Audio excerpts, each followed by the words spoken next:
ഇത് കണ്ടോ, ഇത് കാൽസ്യാണ്. അതെല്ലാവർക്കും കാണുമ്പോഴേ അറിയാം.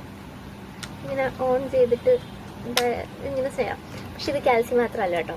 ഇത് കണ്ടോ, നമ്മുടെ പേപ്പർ മാർക്കില്ലേ, ആ സംഭവം കൂടിയാണ്. എനിക്കിത് ഞാൻ ആദ്യമായിട്ട് കാണുന്നത്. എനിക്കിത് ഇൻട്രസ്റ്റിംഗ് ആയിട്ട് തോന്നി. അപ്പം ഞാൻ വിചാരിച്ചു നിങ്ങളെയും കൂടെ കാണിക്കാമെന്ന്. അത്രേ ഉള്ളൂ സംഭവം. ബൈ. ഇതിപ്പോൾ നമ്മുടെ ഫാഷനാണ്. ശരിക്കും ഫാഷനല്ല, ഇത് ഇതിൻ്റെ വള്ളിയാണ്. ഫോർ എ ചേഞ്ച് ഞാൻ എൻ്റെ ഹെയർ സ്റ്റൈൽ ഒന്ന് ചേഞ്ച് ചെയ്തു. പ്രത്യേകിച്ച് കാരണമൊന്നും ഉണ്ടായിട്ടില്ല. എനിക്ക് വിശന്നിട്ട് കണ്ണ് തള്ളിയിട്ട് പോയി ഗൈസ്. ജീരകം കൊണ്ടായി ഉണ്ട് അഡ്ജസ്റ്റ് ചെയ്യല്ലാണ്ട് വേറെ വഴിയില്ല. ചേച്ചി ഏതാണോ പ്രീതോളിൽ വായനക്കാൻ തോന്നുന്നില്ലേ? ചുരിദാർ വാങ്ങി ആൻസുമോളെ കാണാനാണ് പോയത്.